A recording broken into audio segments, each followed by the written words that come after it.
Que ensinamento buscamos ao ouvir a palavra de Deus de hoje? A palavra que nos leva a crer. E crer significa um modo de viver. Devemos considerar que lugar a palavra de Deus está ocupando na nossa vida. Se essa palavra tem nos levado verdadeiramente a crer. Como termina o evangelho de hoje, dizendo que publicanos e as prostitutas ouviram João Batista e através dele se converteram, e Jesus tem em torno de si muitos que ouvem sua palavra e passam a crer, se convertem. Enquanto tem diante de sacerdotes e anciãos do povo que insistem em não crer, que insistem em não acolher a palavra de Jesus e não estão dispostos a uma mudança de vida profunda. Não estão dispostos a abraçar a proposta do reino de Deus que Jesus inaugura. Querem continuar com suas convicções, talvez, conforme temos no texto da primeira leitura, a ponto de quererem que a palavra de Deus mude para si e não mudar perante a palavra de Deus. Às vezes nós temos hoje até dentro da igreja pessoas que entendemos e vemos nelas atitudes assim. Elas querem dizer que a palavra de Deus está errada e que elas estão certas. Querem que a palavra de Deus mude para si, sem que exija delas uma mudança profunda. Vós andais dizendo, a conduta do Senhor não é correta. Ouvi vós, casa de Israel, é a minha conduta que não é correta, ou antes é a vossa conduta que não é correta? Quem tem que mudar, nós ou a palavra de Deus? No processo de conversão. Não somos nós que mudamos a palavra de Deus para que ela dê razão a tudo que queremos. Somos nós que mudamos diante da palavra de Deus para viver à altura dessa palavra. Fazendo mudança, que chama conversão, dando rumo novos à nossa vida, ao ouvir a palavra e seus ensinamentos. E a palavra de Deus, aqui, na continuidade dessa primeira leitura, é que Deus se abra ao perdão daqueles que se arrependeram, dando a eles a oportunidade de uma vida nova e da salvação. Jesus tem junto de si mestres da lei, sacerdotes e anciãos do povo, que consideram que merecer a salvação é um privilégio da casa de Israel. Não exige conversão. É uma linhagem.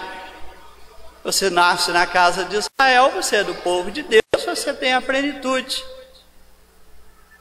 Isso fez com que muitas pessoas já não observassem seus comportamentos individuais, considerando apenas a coletividade da casa de Israel. Eu nasci na casa de Israel, sou do povo eleito de Deus, então eu posso me acomodar. E mais cuidavam em vigiar e condenar os que não eram da casa de Israel, aqui publicanos, pecadores e prostitutas e gentios, do que com o seu bom testemunho de vida e de fé. Passavam a julgar aqueles que seriam condenados.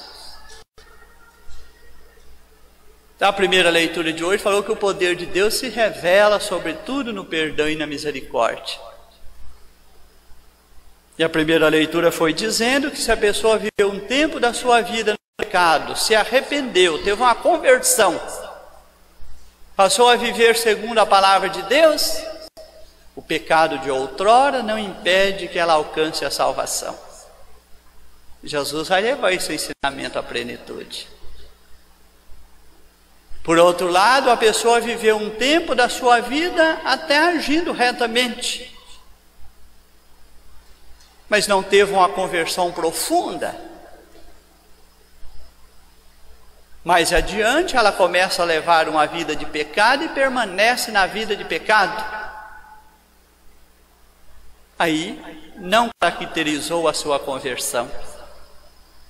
Aí a vida de pecado faz com que ela perca a plenitude da vida em Cristo. O que faltou a ela? A conversão. A fé que leva a acolher a palavra de Deus e colocar a palavra de Deus em prática, chama conversão. Tem gente que reduz a compreensão de convertidos e de pessoas de fé apenas à prática da oração. Se essa prática for exterior, se essa prática não influenciar a nossa maneira de viver, o nosso comportamento, não significa que somos convertidos, somos rezadores. Qual que era o mal da casa de Israel a partir da primeira leitura? Reduziu a fé ao cumprimento de preceitos religiosos. Eu frequento o templo, eu contribuo com o dízimo, eu dou esmola, eu estou salvo. Sem preocupar com outros escândalos da falta do testemunho de vida.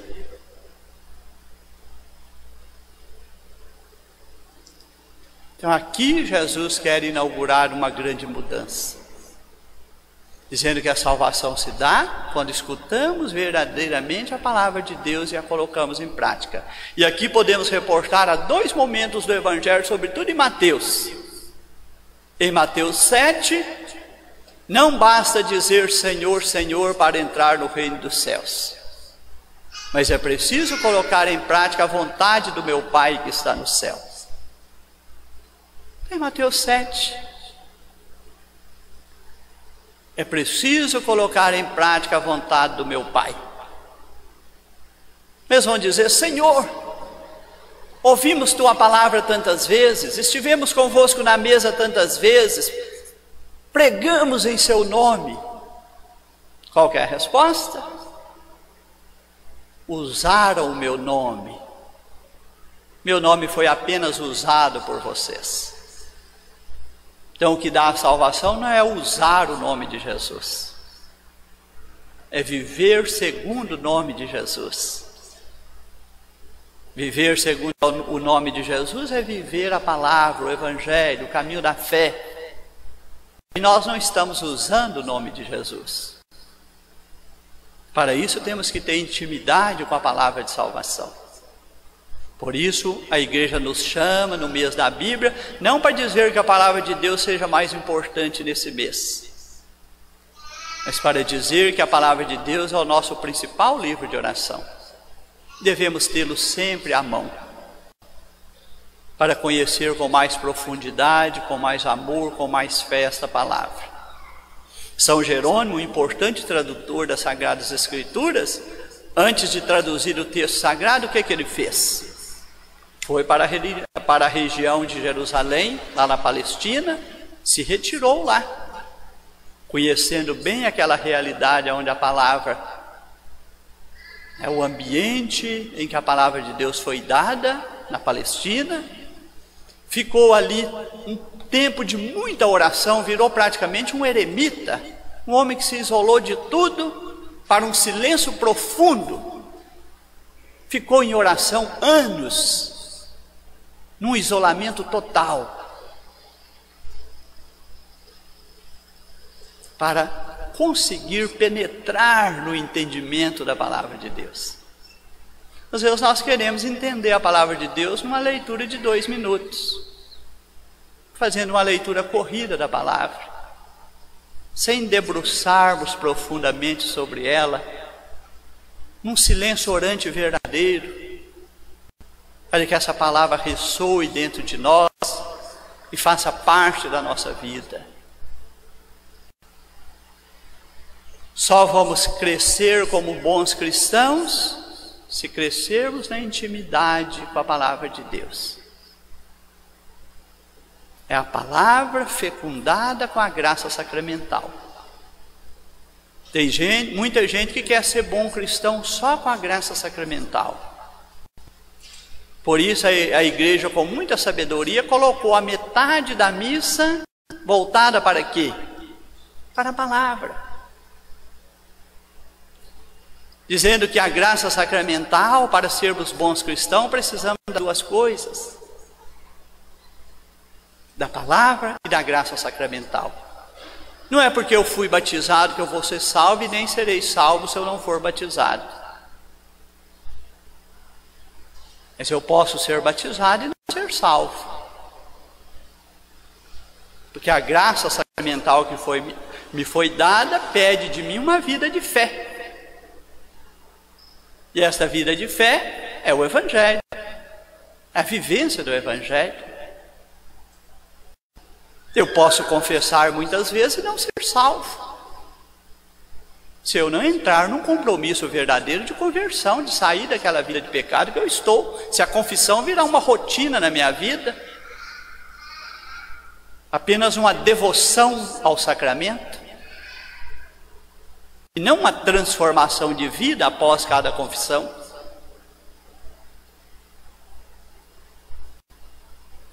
Eu posso ser crismado, frequentar a missa e não ser salvo. Porque a graça sacramental pede de mim uma resposta no caminho da fé, no testemunho de vida, viver segundo a palavra de Deus. Indo também a Mateus, para continuarmos a reflexão à luz do Evangelho, Mateus 12. Sua mãe e seus irmãos estão aí fora e querem falar contigo. Que Jesus respondeu: minha mãe e meus irmãos são os que ouvem a palavra do Pai, são os que fazem a vontade do meu Pai que está no céu. Olha a casa de Israel. Achavam que nasceu na casa de Israel, já ganhou a salvação. Aqueles que foram até Jesus dizer sua mãe e teus irmãos, Jesus fala, agora já não é essa pertença, essa linhagem que prevalece. O que prevalece a partir daqui, diz Jesus? Fazer a vontade do Pai, como eu estou ensinando a fazer. O que dá a salvação? Fazer a vontade do Pai, como Jesus nos ensinou a fazer no Evangelho. Minha mãe e meus irmãos são que ouvem a palavra de Deus e a põem em prática. Filho. O homem tinha 2 filhos, dirigindo-se ao primeiro, disse: filho. Por que nós fomos batizados? Para que Deus possa dizer a cada um de nós: filho. Nós não ganhamos vida nova no batismo em Cristo? Não ganhamos o dom da filiação divina? É para quando Deus nos dirigir a sua palavra, nós possamos ouvir essa palavra como Deus que nos diz: filho, vai trabalhar hoje na minha vinha? Filho, coloque em prática a minha vontade. É isso que é filho, vem trabalhar na minha vinha. Filho, faça a minha vontade. O primeiro diz: pai, eu não vou fazer a tua vontade. O pai retrucou com ele? O pai não retrucou. O Evangelho deixou um silêncio aqui. Não houve uma discussão entre eles. Você tem que fazer a minha vontade a qualquer custo. O pai não falou isso. Apenas chamou: filho, vai trabalhar na minha vinha hoje? E aqui está o silêncio da meditação da palavra. O que meditamos nesse silêncio? O Evangelho continua dizendo: mas depois mudou de opinião e foi. Eu falei não para o Pai, mas pensei melhor e vou fazer a sua vontade.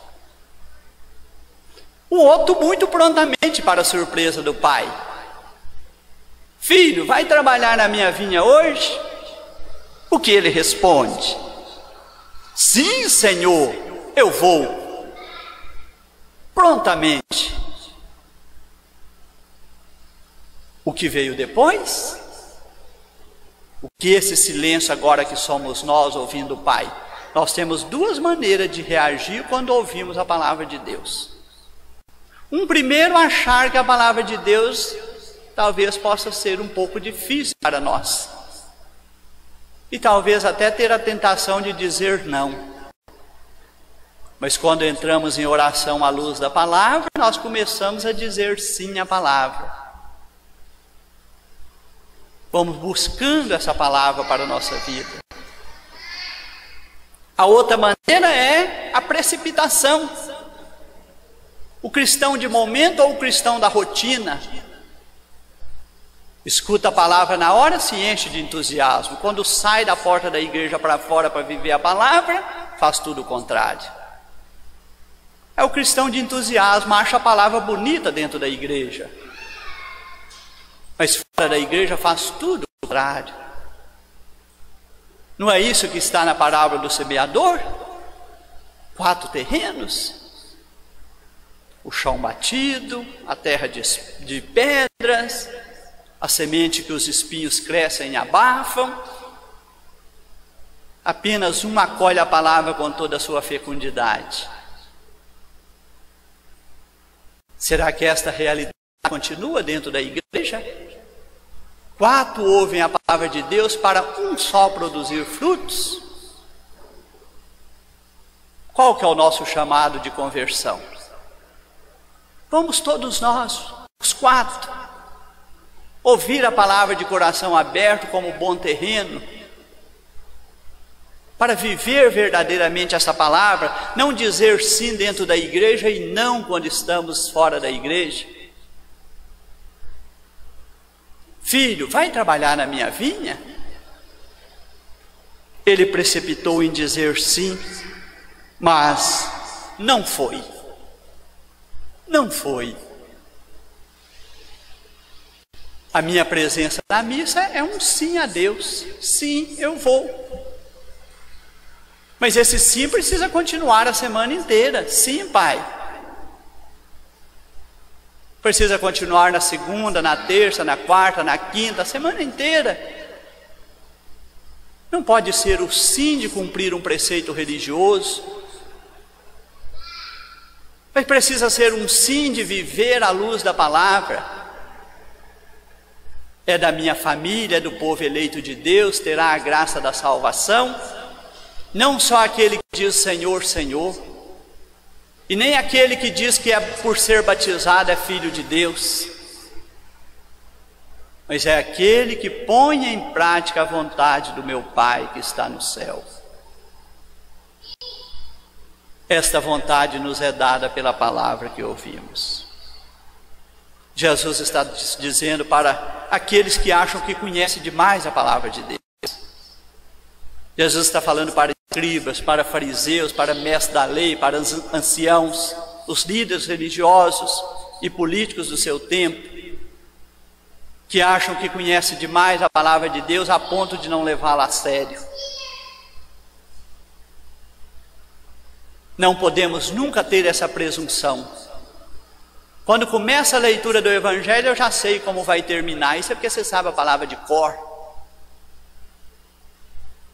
Eu escuto a palavra, como diz na parábola do semeador, com má vontade. A hora que eu já conheço as primeiras palavras do texto, eu já sei tudo que vai ser lido até o fim. A minha atenção já vai para outras coisas. E desvia daquele foco principal da palavra, que é sempre nova. A palavra de Deus é sempre atual e nova, ela não pode virar rotina nos nossos ouvidos. Porque nós a ouvimos sempre em um contexto novo, em uma realidade nova, num mundo que muda.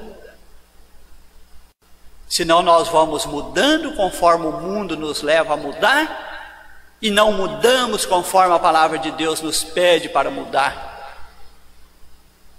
Aí eu passo a aceitar e a praticar tudo que o mundo propõe, e a praticar e a viver pouco que a palavra de Deus pede de mim. É preciso mudanças profundas para ser bom cristão. Graça sacramental e palavra juntas. Para que sejamos aquelas figuras bíblicas tão bonitas, ricas e caras para nós. Porque publicanos e pecadores ou prostitutas vão vos preceder. A palavra de Deus nos dá não porque eles permaneceram assim, mas porque viveram assim e se converteram. Aí nós lembramos de Mateus, o publicano. Nós lembramos de Zaqueu, o homem rico. Nós lembramos da samaritana, que teve uma grande mudança de vida ao encontrar-se com Jesus. Nós lembramos Madalena, de quem Jesus expulsou demônios e deu a ela a graça de uma vida nova. No lugar de quem nós colocamos? No lugar de publicanos, mestres da lei, levitas, anciãos que acham que já sabe a palavra de Deus, tanto que não precisa mais buscar nada. Ou no lugar destes, que encontraram Jesus, deixaram-se envolver por Ele, ouviram sua palavra e começaram uma vida verdadeiramente nova, sem rotinas. Não mais iam ao encontro de Jesus por rotina, mas para beber numa fonte inesgotável. Assim deve ser a nossa vida de fé para sermos bons cristãos. Senão será muito difícil ser bons cristãos. Veja o que Paulo está enfrentando dentro de uma comunidade. Se nós fôssemos fazer um livro hoje sobre a comunidade diocese de Sete Lagoas, se formos fazer um livro hoje sobre a comunidade paróquia Catedral Santo Antônio, como seriam as páginas desta história? Sobre os que frequentam a igreja, os que participam, os que estão no dia a dia, o que vem à missa. Se pedir cada um, relate aqui para mim, de maneira detalhada, a maneira como você vive. O que você faz porque você abraçou a fé? Será que esse livro seria páginas bonitas? Ou será que seria um livro de escândalos? São aqueles que dizem sim dentro da igreja e dizem não fora da igreja. Isso é um livro de escândalos. A palavra de a comunidade de fé chamada pertence à minha família, sim, os que foram batizados, mas que também precisam pôr em prática a vontade do meu Pai que está no céu, para que possamos escrever páginas de bonito testemunho, de bonito exemplo. Paulo primeiro falou daquilo que a fé nos traz e que nos engrandece: consolação na vida em Cristo, mútuo amor, comunhão no Espírito, compaixão. Isso tudo, diz Paulo, quando vejo isso na igreja, tudo isso me alegra, torna-se a minha alegria. Aspirai, Paulo é exortativo sempre, Paulo é exortativo, quer ajudar a comunidade a viver melhor a sua fé. Aspirai a mesma coisa, unidos no mesmo amor. Esta é a identidade da igreja à luz da palavra. Unida em tudo no mesmo amor, unida em tudo na mesma fé, congregada e na comunhão do Espírito. Vivei a harmonia procurando a unidade. É isso que está dentro da igreja todos os dias. A harmonia, a unidade da comunidade de fé, o amor mútuo dentro da comunidade de fé, a compaixão dentro da comunidade de fé, a comunhão no Espírito.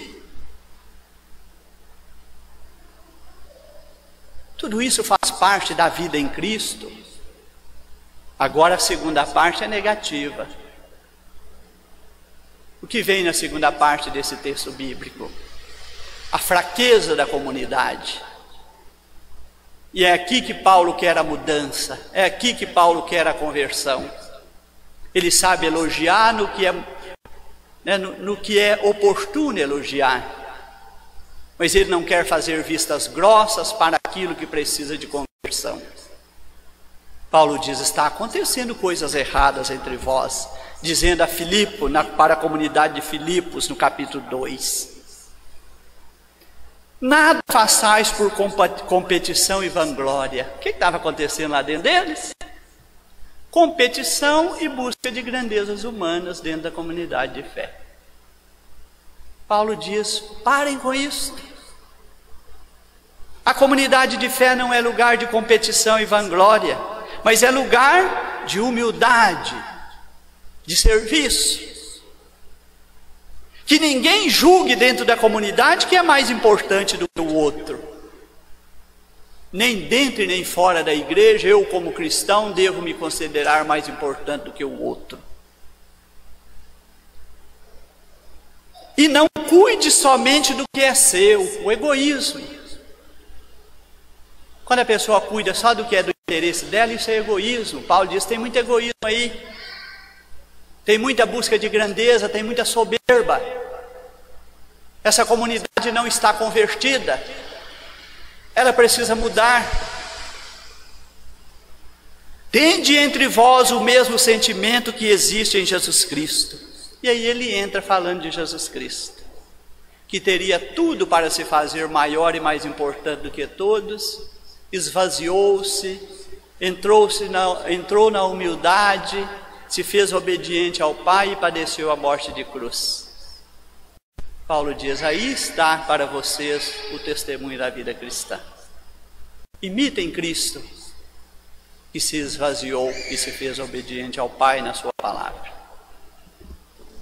Que este seja o nosso caminho da igreja aqui de Filipos, naquele tempo, nesse texto bíblico. Hoje, da igreja em Sete Lagoas, da igreja na paróquia Santo Antônio, da Catedral, na igreja em todas as paróquias de nossa diocese. Uma igreja que se deixa converter à luz da palavra e busca se fortalecer sempre na graça sacramental, até que alcance a plenitude de vida em Cristo. Assim seja.